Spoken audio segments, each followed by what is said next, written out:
मिर्ज़ापुर के city block के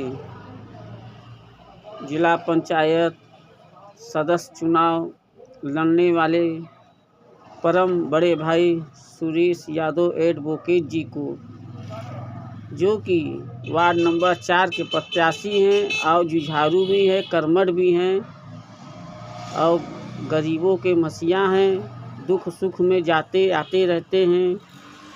किसी का कोई मामला होता है, सब में आगे खड़े रहते हैं और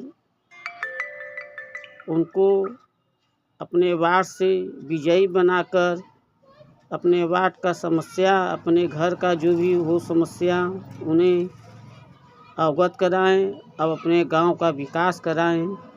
इनसे बढ़िया प्रत्याशी सिटी ब्लॉक 4 नंबर के कोई नहीं है। सुरेश यादव जी को भारी मतों से विजयी बनावें, जो कि ये समाजवादी पार्टी के भी नेता हैं और भारतीय मानव अधिकार न्याय संघ के भी नेता हैं और सामाजिक भी नेता हैं। इनको जिताकर गांव का विकास कराइए। जय हिंद, जय समाजवाद।